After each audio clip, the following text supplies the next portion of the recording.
Bonjour la famille. Alors, cette vidéo a un thème très intéressant parce que on va parler ici des vérités assez cruelles que dont beaucoup de gens évitent de parler et qui parfois, en fait, je pense que c'est très important pour nous de réaliser que ce sont des vérités premièrement, mais surtout de savoir comment dealer avec ces vérités-là. Déjà, connaître ces vérités et être conscient de ces vérités, parce qu'il y a certaines qu'on connaît, mais notre inconscient ne veut pas, on ne veut pas dealer avec, on ne veut pas réaliser. Donc les connaître, mais surtout deuxièmement, une fois qu'on les connaît, quelles sont les actions qu'on peut prendre derrière, justement, sachant que ce sont des vérités vraies, excusez-moi la tautologie, tellement vraies que c'est qui nous sommes, quoi. C'est qui les êtres humains sont, c'est qui nous sommes. Donc, on va parler des vérités cruelles auxquelles on ne veut pas faire face ou des vérités que certains d'entre nous ignorent. Stay tuned, guys.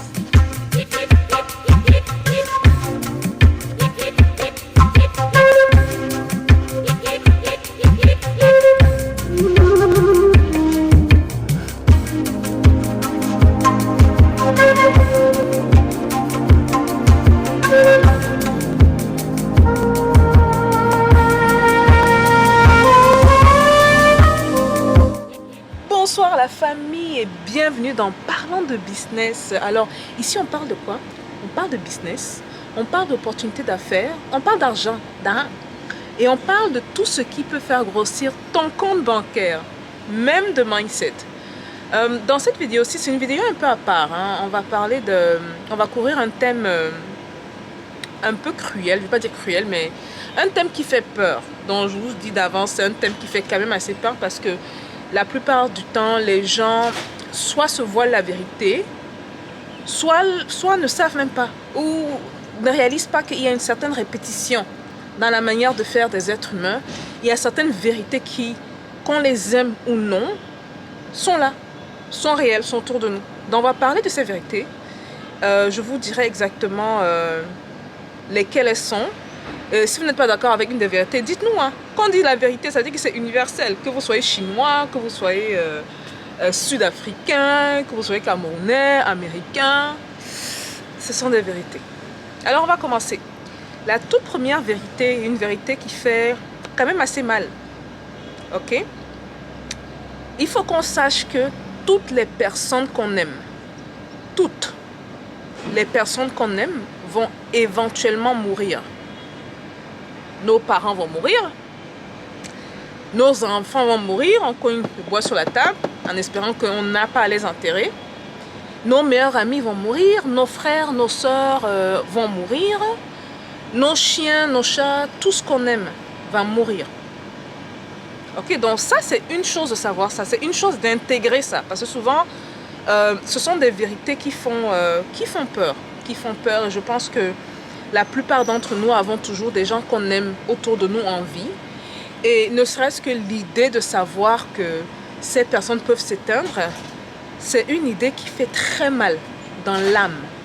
Ça arrive que ça rentre carrément dans l'âme, pour vous dire à quel point. Maintenant, c'est une chose de savoir ça. Okay? C'est une autre chose de savoir quoi en faire. Souvent, je ne vais pas dire trop souvent parce que j'ai quand même d'assez bons exemples autour de moi, mais j'ai des mauvais exemples. Hein. J'ai des exemples de bons potes qui, avec la famille, ça ne va pas.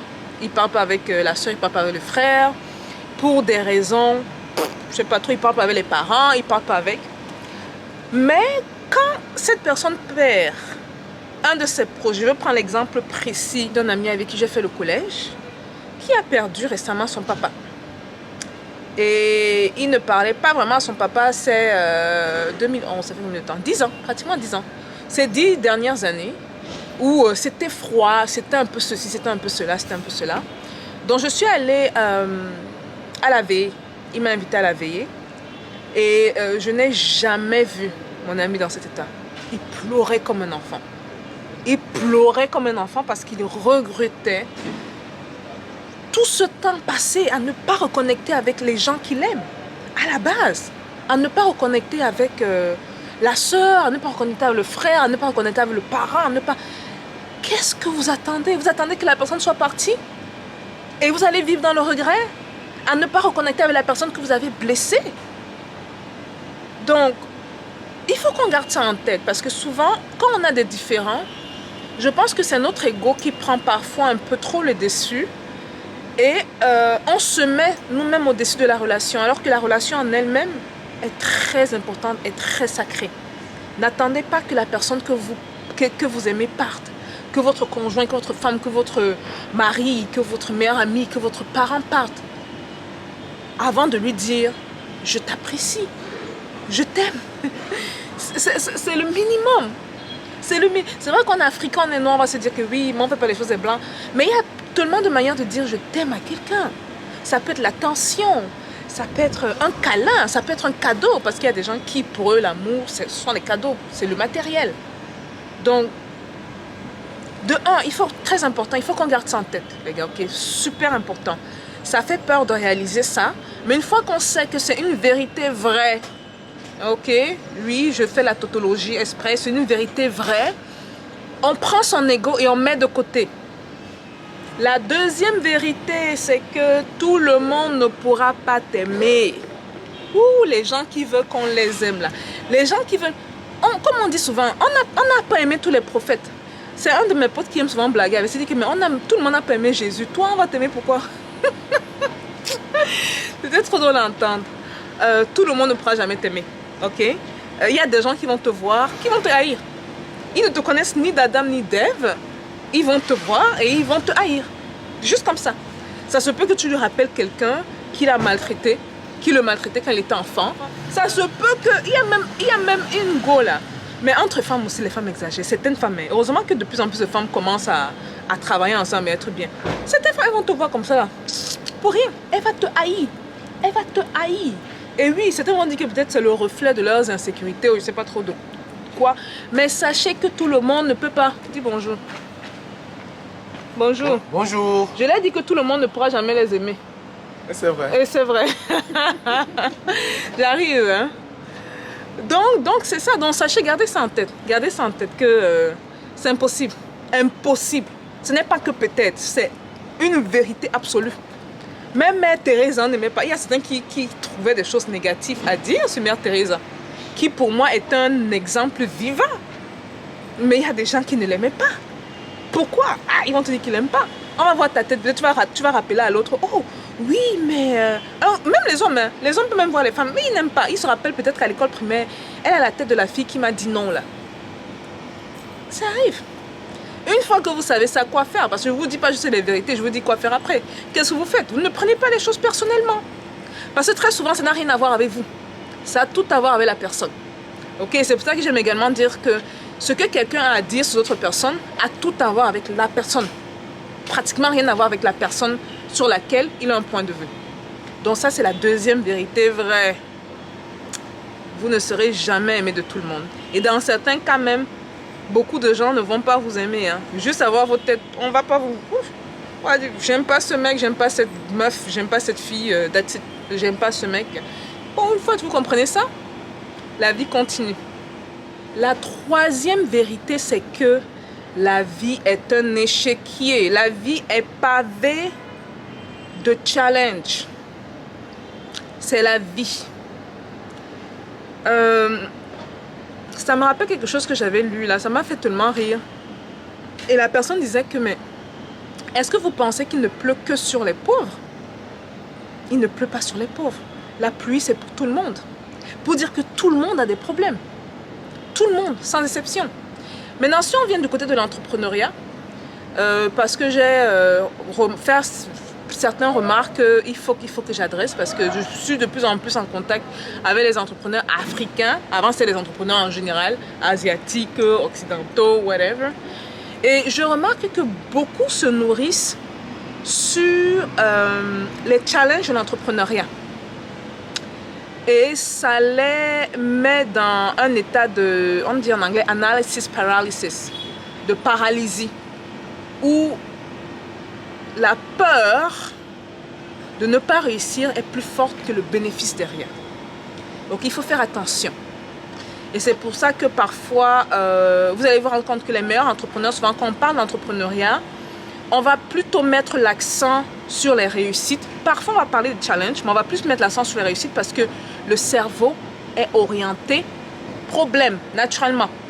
Okay? Quand on dit naturellement, c'est-à-dire qu'on grandit dans un monde négatif. Où moins de choses on nous parle de ce qui ne fonctionne pas, plus que ce qui fonctionne. Et si vous voulez vous lancer en entrepreneuriat, c'est important pour moi de mentionner ça, vu que c'est une chaîne business entrepreneuriale. C'est très important pour vous de vous concentrer sur ce qui fonctionne. Si vous faites un 50-50, avec 50% positif, 50% de négatif, vous êtes garanti d'échouer. Ça, je peux vous le dire. Ayez une bonne balance, 80% positif, 20% de réalité, mais ne vous laissez pas entraîner par le 20%. Et ce point-ci est super important parce que je veux encore le repointer. La vie est faite de challenge. La vie est un échiquier. C'est parce que le riche est riche qu'il a moins de problèmes que toi qui as moins d'argent. Il a d'autres types de problèmes. Il n'a peut-être pas de problèmes financiers, mais il peut avoir d'autres types de problèmes. Ok, so gardez ça en tête. Gardez ça en tête, c'est très important afin que vous puissiez faire les bons choix. Quand vous êtes en face d'une certaine situation, et vous vous dites que mais voilà, je suis en train de lancer mon business, il y a ceci ou ceci qui m'arrive, oh mon Dieu, c'est la fin du monde. C'est pas la fin du monde. C'est normal. Et une fois que vous comprenez c'est normal, vous faites face au problème, vous le tenez par les cornes et vous le solvez. Vous le résolvez et vous avancez. Donc ça, c'est la troisième vérité. La vie est pavée de challenges, mais au-delà des challenges, le plus beau, c'est la personne que vous devenez en résolvant de plus en plus ces problèmes. Alors, la quatrième vérité, c'est que tout le monde pense qu'il peut faire changer sa vie ou peut faire quelque chose. Tout le monde le pense. Hein. C'est pour ça que parfois vous êtes derrière, vous êtes assis, vous êtes probablement, je suis sûre que vous êtes quelque part avec votre cellulaire, vous regardez cette vidéo-ci. Tout le monde pense qu'il peut changer sa vie, mais très peu le font. Très peu le font parce que la différence réside dans les actions. Donc très peu prennent les actions nécessaires pour commencer à changer leur vie. Oui, Stéphanie fait les vidéos intéressantes, il faut commencer à épargner. Oh, je peux le faire, je peux le faire. Est-ce que tu le fais? Moi, j'aime souvent dire aux gens que les entrepreneurs, on devrait exceller dans la conjugaison au passé. Pas au futur, au passé et au présent. Ce n'est pas que, oh oui, j'épargnerai un jour. Je serai riche un jour. Ma vie changera un jour. Non. Ma vie a changé. C'est encore qui non, c'est pas Arafat qui chante ça. Ma vie a changé. Oh. Le gars parle au passé. La vie a déjà changé. C'est pas que ça changera. La vie a changé. Pas que j'épargnerai. Je suis en train d'épargner. J'épargne ou j'ai épargné. Donc, il faut que nous devenions des champions dans la conjugaison à l'imparfait et au présent. Parce que c'est dans cette manière de penser qu'on fait clairement la différence entre ceux qui pensent, ceux qui peuvent. Parce que tout ça c'est dans la tête. Quand ils pensent là, c'est dans la tête. Ceux qui pensent, ceux qui peuvent et ceux qui font. Donc ça, c'est une autre vérité. Beaucoup vont penser qu'ils peuvent, mais très peu vont le faire. La preuve, depuis que la chaîne a commencé, vous voyez qu'on est de plus en plus grandissant. J'ai vu les stats récemment, je me suis rendu compte que des millions de personnes ont déjà vu des vidéos sur cette chaîne. Mais combien, en réalité, sont passés à l'action? Okay? Donc, ne soyez pas de ceux qui pensent, ceux qui peuvent. Soyez de ceux qui ont pu. Ceux qui sont passés à l'action. Ceux qui parlent à l'imparfait, au présent ou au passé. Alors, la cinquième vérité, ça c'est tellement valide pour les gens qui sont dans les couples là. Les gars, on ne change pas les gens. Vous mettez dans les couples, vous voulez changer monsieur, vous voulez changer madame. On ne change pas les gens. Et je pense que j'ai vu cette erreur arriver tellement de fois, surtout avec mes copines, que c'est ridicule. Oh, le gars n'est pas sérieux. Oh, le gars, les enfants dehors. Oh, je vous promets, je peux même vous donner 50 exemples. Il y a même un exemple récemment qui est arrivé dans ma famille. Qui est en train d'arriver parce que l'aspect fatal n'est même pas encore arrivé. Mais c'est en train d'arriver. Et moi, je regarde même comme le chien regarde la télé parce que j'ai vu ça tellement de fois. On ne change pas les gens, c'est une vérité, les gars. Ne vous mettez pas en couple, vous dites que oh, je sais que je veux changer cette personne. Ou vous allez en affaire avec certaines personnes, vous avez observé une certaine attitude un peu bizarre. Oh oui, je vais lui donner une troisième, quatrième chance, cinquième chance. Ah, ça fait mal, hein. Ceux qui sont en couple là, si vous n'êtes pas encore mariés, réfléchissez, hein. Je suis sérieuse, je vous promets.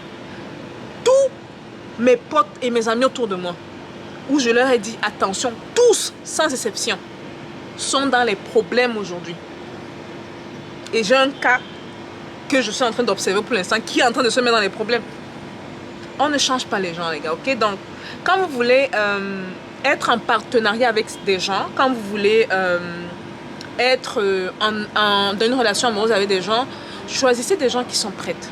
Et quand je dis prête, bien sûr, vous n'aurez jamais la personne parfaite, hein. Ça c'est sûr, même en amour. Mais soyez capable de déterminer quels sont les traits de caractère que vous recherchez, quels sont les points moraux que vous recherchez. Et une fois que la personne avec qui vous voulez travailler, elle est en affaires, ou une fois que la personne avec qui vous êtes en couple check les 2 ou 3 points principaux, vous avez le feu vert. Ok, donc le plus important, comme je dis, ce n'est pas juste connaître la vérité, qui est qu'on ne change pas les gens. Et si vous avez pu changer quelqu'un et que vous êtes toujours en vie, laissez dans les commentaires. Soyez l'exception. Confirmez la règle. Moi, on ne change pas les gens. Quand vous mettez en couple, si vous voulez une femme douce, n'allez pas chercher une femme qui boxe tout le monde en route. Elle ne va pas devenir douce pour vous. Elle était déjà comme ça à la base.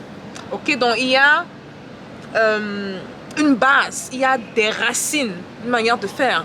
Quand vous mettez en business avec quelqu'un, moi souvent, je ne sais pas pourquoi les gens autour de moi me disent que tu es très chanceuse hein, quand tu te mets en business. Non les gars, c'est l'expérience et l'observation. 20 ans en entrepreneuriat, je ne fonctionne plus comme un enfant qui ne sait pas où elle va. L'expérience et l'observation.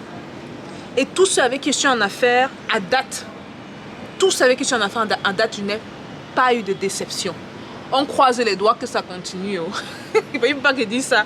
Demain, mon téléphone sonne. Cri, cri. Qu'est-ce qui s'est passé? Oh, tel a pris ta compagnie, il a mis ça à son nom et puis il s'est cassé. Hey, qu'est-ce que je disais hier? Non, donc c'est ça. Donc c'est la 5e vérité. You not change anybody, guys. No change. Donc trouvez les personnes qui sont prêtes, trouvez les personnes qui sont déjà bien et travaillez avec elles. Et je dois avouer que c'est assez difficile d'en trouver. C'est difficile d'en trouver, je ne vais pas vous mentir. Mais à force de chercher, on trouve. Okay. Alors la 6e vérité, je ne sais pas, j'hésite de parler de ça parce que je ne suis pas sûre que vous êtes prêts les gars. Est-ce qu'on parle de ça? Je ne sais pas. Je suis vraiment en train d'hésiter de parler de ça. Parce que c'est très avancé ce que je vais dire. Et c'est très avancé parce que je sais que quand je vais le dire, beaucoup vont se braquer. Et beaucoup seront contre ce que j'ai à dire. Mais écoutez, j'ai fait une promesse de partager ce que j'ai observé avec vous. J'ai fait une promesse d'également partager ce que j'ai appris de mes mentors, à gauche et à droite. Et bon, ceux qui vont apprendre, vont apprendre. Ceux qui ne vont pas apprendre, bon, c'est pas grave. On pourra sûrement en reparler dans le futur. Ok? La première fois qu'on m'a dit ça, je me suis braquée totalement. Je me suis dit non, c'est impossible. C'est injuste. Et puis on m'a dit, la vie n'est pas injuste, la vie est juste. J'ai dit, mais attention. Surtout que quand même, j'ai eu à voir des atrocités dans le monde. Je me dis, mais comment on peut dire des choses comme ça? Et vous savez, la maturité avec le temps, je me suis rendu compte du fond profond de ce que je vais vous dire à l'instant. Okay? Donc la 6e vérité, c'est que vous méritez d'être où vous êtes. La situation où vous êtes là présentement. Vous méritez d'être dans cette situation-là. On m'a dit ça, j'étais dans une situation merdique. Merdique, les gars. Je travaillais à la banque. Et quand je dis merdique, c'est par rapport moi, mes ambitions. Parce que comme beaucoup le disent, j'ai eu à le dire dans le passé, j'ai lancé mon premier business à l'âge de 9 ans. Ce que beaucoup ne savent pas, c'est que j'ai des parents très africains. Donc pour eux, le business, c'est une chose. L'école, c'est plus important. J'ai fait l'école, après ils m'ont dit, va travailler. En bon enfant, je suis allée travailler. J'ai trouvé un bon boulot à la banque. J'ai fait des études en finance. Donc naturellement, je me suis retrouvée à la banque. J'ai travaillé 3 ans et demi. Mais je ne vais pas vous mentir, c'était les années les plus pénibles de ma vie. C'était les plus pénibles, mais je me suis également rendu compte que c'est parce que les choix que je n'avais pas, que j'avais fait n'étaient pas à tout prix les meilleurs choix. Dans ma tête, ça n'allait pas. Comme ça, dans ma tête, ça n'allait pas. C'est du genre... Je souffrais, les gars. Je souffrais. Il fallait me lever chaque matin, il fallait aller au travail. Mon boss décidait de l'heure à laquelle je devais aller travailler. Mon boss décidait de l'heure à laquelle je devais rentrer parce que parfois on avait des urgences, il fallait rester. La vie sociale, c'était plus ou moins... J'étais comme un zombie dans la vie. Vous savez ce sentiment que vous savez que vous pouvez faire bien plus, mais vous êtes là comme un zombie à suivre la masse. À suivre la masse. Et puis je suis tombée sur une personne qui m'a dit ça. Je me rappelle bien, c'était à Toronto à l'époque. Et j'étais à 2 doigts d'insulter la personne. Hein, pour lui dire que mais, ça va pas dans sa tête là. Il parle de quoi? Et c'est quand j'ai fait le bilan des dernières années à la banque et des choix effectués, parce que c'est qu'on ne m'a pas forcé à aller travailler à la banque. J'ai fait ce choix-là. J'ai fait ce choix d'y rester, bien que l'entrepreneuriat m'appelait. L'entrepreneuriat criait, pleurait dans mon cœur. Stéphanie, qu'est-ce que tu fous? Stéphanie, qu'est-ce que tu fous? Ce n'est pas ta vie, qu'est-ce que tu fous? Et moi, j'étais là concentrée. Non, il faut que je travaille, j'ai fait les promesses à mes parents. Je fais l'argent, il faut que j'envoie un peu d'argent au pays. Il faut qu'il y ait les cousins envoyés à l'école, les enfants de ceci. Les petits argents qu'ils me faisaient même là. Alors que j'avais connu bien plus, c'est du genre, non, peut-être c'est la chose à faire. On m'avait mis sur la route du salariat. Genre, oui, mais l'incertitude de retourner dans l'entrepreneuriat et tout. Les gars, faites attention, hein, faites attention. Je pense que ça prend beaucoup de maturité. Beaucoup de maturité. Et ça m'a pris de faire face à mes vérités, de m'asseoir et me dire... En fait, j'ai même carrément fait comme une projection. Hein. Du genre, je suis là, j'ai dû me mettre dans la peau de quelqu'un qui n'est pas Stéphanie et regarder ma vie de l'extérieur. Vous savez, une fois que vous faites ça, vous vous détachez des émotions qui peuvent dire que non, non, j'ai fait le bon choix, non, non, ceci, non, non, cela, non. Je le dis et je le redis, les années où j'étais dans le salariat, c'était les années les plus misérables de ma vie. Et je l'assume.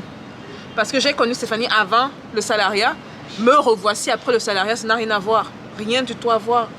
Et quand il m'a dit, c'est dit qu'il m'a dit, genre, comment je suis misérable comme ça? Et on me dit que je mérite d'être où je suis. Il a fallu que je fasse une introspection parce que souvent, la plupart du temps, dépendamment de qui me parle, et ça, c'était quelqu'un quand même que j'estimais, je me suis dit que bon, au lieu de prendre,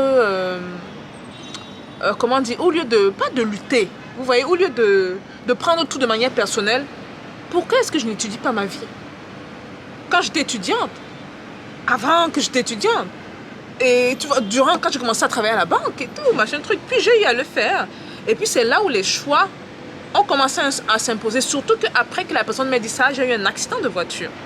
J'ai eu un accident de voiture qui aurait pu être mortel, il y a un monsieur qui m'est rentré dedans, qui aurait pu être mortel, et j'ai vu ça comme étant du genre, mais j'aurais pu partir. Les gars, j'aurais pu, c'était en 2012, hein, je me rappelais toujours. J'ai dit, j'aurais pu partir, et si je partais, qu'est-ce qui va se passer? Qu'est-ce que je vais laisser comme bon souvenir? On va dire, ouh là là, elle était cool, elle était gentille, elle était ceci, and that's it. Et je pense que c'est de là, après l'accident de voiture, après ce que le monsieur m'a dit, qu'il y a un gros déclic dans ma tête. Et c'est là où j'ai lancé ma grosse compagnie, ma microfinance, qui m'a ouvert les portes à l'ONU, quoi. Mais c'est très important, les gars, ok? Je sais que beaucoup se rendent contre ce que je vais dire. Mais ceux qui sont quand même assez ouverts, prenez le temps de réfléchir sur ce que je viens de dire. Okay? Prenez vraiment ce temps-là. Alors, la prochaine vérité, c'est que ton partenaire ne te rendra jamais heureuse ou heureux. Ça, là, j'ai eu à l'apprendre dans ma deuxième relation. Deuxième relation, oui, amoureuse. Et c'était une très belle leçon apprise. Hein. Une très belle leçon apprise et une leçon que je me suis attelée à appliquer après dans les relations qui ont suivi. Le partenaire ne nous rendra jamais heureux. Ceux qui rentrent dans la relation amoureuse et disent que je veux que tu me rendes heureux ou je veux qu'elle me rende heureuse, vous êtes voués à l'échec. C'est nous qui devons déjà être bien dans nos têtes et être heureux au niveau où on est, au degré où on est, à la situation dans laquelle on se trouve. le partenaire en fait ne vient que compléter cela. Et vous devez même être, bon, je dis pas c'est un peu une obligation, mais moi je me dis, vous devez être, quand on dit que vous devez être le support l'un de l'autre, vous devez être, je sais pas, la petite boule, l'énergie positive. En fait, nous devons apprendre à cultiver en nous cette possibilité de se rendre heureux soi-même. Comment je peux expliquer ça? Si vous avez les explications faciles, mettez dans les commentaires. Parce que c'est tellement clair pour moi dans ma tête, je ne sais pas trop comment dire. Vous ne pouvez pas rendre quelqu'un heureux si vous n'êtes pas vous-même heureux. Ok, vous pouvez donner une illusion d'aider la personne ou de rendre la personne heureuse, mais ça commence toujours avec nous. À la limite, même nous devons même être cette énergie pétillante, positive que les gens veulent toujours avoir à côté. Vous ne pouvez pas rentrer à la maison, gars. Vous rentrez à la maison, monsieur à la maison avec la bouche attachée. La nourriture où elle est faite, le ménage et tout et tout et tout. Mon ami, hey. Ce n'est pas un appel aux féministes, hein, parce que je ne suis pas dans le féminisme. Mais le genre là, tu dis que mais tu n'as pas deux pieds, deux mains. Non, non, non. Vous voulez quand même une belle énergie quand vous rentrez à la maison. Ça, je parle aux madames, je parle aux messieurs également. Une belle énergie à la maison. Du genre, oui, mais chérie, je vois que peut-être la cuisine a pas été faite. Est-ce qu'il y a un problème? Est-ce que tu as besoin d'aide avec quelque chose? Par exemple. Hein? Pas quelqu'un qui t'écrit dessus là comme si tu es né pour être sa bonne. Donc, il faut faire attention. Mais ce que je veux dire, c'est quoi? C'est que souvent dans ce genre de situation, vous allez vous rendre compte que souvent, même dans les tensions des couples, et non, la vidéo n'est pas pour parler des couples, mais dans les tensions des couples, souvent, vous allez vous rendre compte que c'est parce que le travail n'est pas fait à la base par chacun des partenaires. Quand chacun vient déjà préparé et pas avec l'intention de trouver son bonheur à travers l'autre, au contraire d'apporter le 50% de la relation afin que l'autre apporte l'autre 50% de la relation, ça facilite vraiment les choses, vraiment.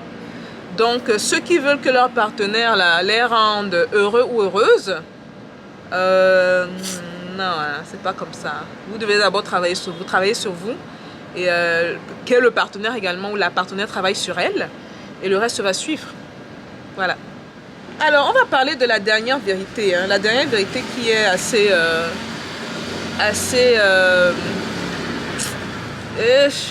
en fait, il y a deux vérités dans cette vidéo aussi que beaucoup de gens vont me haïr pour ça. Ne vont pas m'aimer pour ça. Peut-être pas haïr au point, hein, parce que je sais quand même que j'ai une communauté très cultivée et assez tolérante. Rien ne changera dans vos vies jusqu'à ce que vous changez. Je pense que c'est le 9e. Je pense que j'ai énuméré 9 vérités. Donc, rien ne changera dans vos vies jusqu'à ce que vous changiez. La clé de votre réussite, c'est vous. Ce n'est pas le patron qui vous attendait la promotion depuis, elle n'arrive pas. Vous dites que, oh, je suis bloqué à cause du patron. La clé de votre réussite, c'est vous. Je répète encore une fois, 2 fois, 3 fois. La clé de votre réussite, c'est vous. La clé de votre réussite, c'est vous. La clé de votre réussite, c'est vous. C'est vous. Ça me rappelle une histoire que Zig Ziglar disait, qui est un des mentors que j'ai eu la chance d'écouter à plusieurs reprises, qui nous a laissé malheureusement. Il racontait l'histoire d'une madame qu'il a coachée. Une madame qu'il a vue, la première fois qu'elle a rencontré, elle avait tous les problèmes du monde. Oui, il y a ça au travail, il y avait tellement de choses négatives à dire au travail.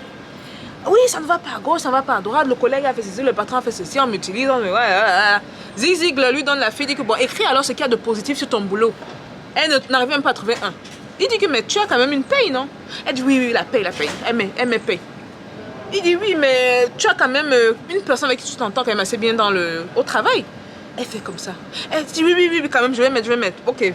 C'est-à-dire que pour trouver même de elle-même une chose positive, rien. Donc Zig Ziglar la prend et la fait passer à travers parce qu'il avait des sessions de... il lui a donné des exercices à faire.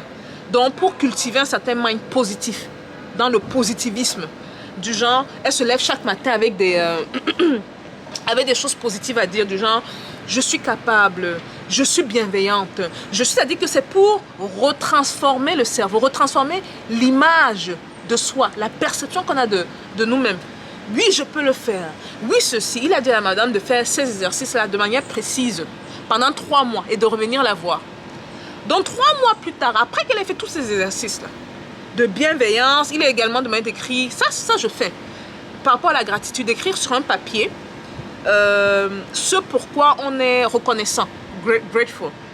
Ça, je le fais une fois par mois. Donc, je vais écrire et tout. Je dis que ouais, je suis reconnaissant, j'ai ceci. Oh, merci à mes ancêtres, j'ai ça. Merci à ci. J'ai des enfants en santé. J'ai une situation financière, je ne peux pas me plaindre. J'ai la santé. C'est-à-dire qu'on met tout ce qu'on a de positif au-dessus, malgré les bobos. On ne dit pas que c'est parfait. Comme je l'ai dit dans une des vérités précédentes, il y a toujours des challenges. Il y en aura toujours. Par rapport à Amazon, oui, j'ai un business prospère, bien que maintenant Amazon me dérange sur 3 de mes produits. Il y a cela 1 mois et demi, c'était 2, là maintenant c'est 3. Mais je dis que mais mon ami, j'ai 3 produits qu'on dérange, mais j'ai tellement plus de produits qui me rapportent de l'argent. Donc, écris cette affaire sur un papier. Donc, pour revenir à l'histoire, donc la madame passe 3 mois où elle fait l'exercice, 90 jours. Et 90 jours est estimé être la date, le nombre de temps que ça prend pour passer d'un état à un autre. Donc, pour changer. Donc, si vous faites une chose de manière répétitive pendant 3 mois, après le 3e mois, vous aurez l'habitude de cette nouvelle chose. Donc, elle revient voir Zig Ziglar après 3 mois. Et là, c'est quelqu'un d'autre qui rentre dans son bureau. Hello, Mr. Zig Ziglar, how are you? Zig Ziglar, même là qui est dans son bureau, c'est sa secrétaire qui dit yes, madame. Du genre, madame, juste un instant, c'est qui vous? Vous avez rendez-vous? Elle dit oui, j'ai rendez-vous avec Monsieur Zig Ziglar. Et Monsieur Zig Ziglar de son bureau entend ça. Donc, la secrétaire vient dire à Zig Ziglar que la madame est arrivée. Bon, le Zig Ziglar, lui, il sait déjà plus ou moins ce qui va se passer. Donc Zig Ziglar sort, il l'accueille, elle est chaleureuse, ce qui n'avait rien à voir avec la madame qui est dans son bureau. Chaleureuse et tout. Oh mon Dieu, Zig Ziglar, that's amazing. Ce que tu m'as demandé de faire, je ne sais pas ce qui s'est passé. Je ne sais pas ce qui s'est passé. Zig Ziglar l'a fait entrer dans son bureau, il dit asseyez-vous. Elle s'assoit et se met à parler des changements dans sa vie, de trucs à gauche, à droite. Et Zig Ziglar dit, ah bon, qu'est-ce qui s'est passé? Elle dit, je ne sais pas. Ce qui est sûr, c'est que tout le monde au bureau a changé. Tout le monde au bureau a changé. Aïe, aïe, aïe. Alors, je vous ai dit quoi, plutôt, on ne change pas les gens. Donc, ce qui se passe, c'est que ce n'est pas les gens au bureau qui ont changé, c'est elle qui a changé. C'est le prisme à travers lequel elle regarde la vie qui a changé. Donc, c'est très important ce que je vous dis.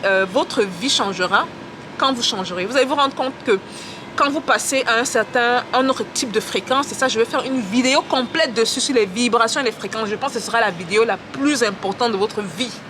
Donc, allez voir cette vidéo-là. Les vibrations et les fréquences, les gens ne réalisent pas que les vibrations sur lesquelles vous êtes attirent tellement de choses à vous. Il y a les vibrations de l'argent. On va en parler de notre vidéo.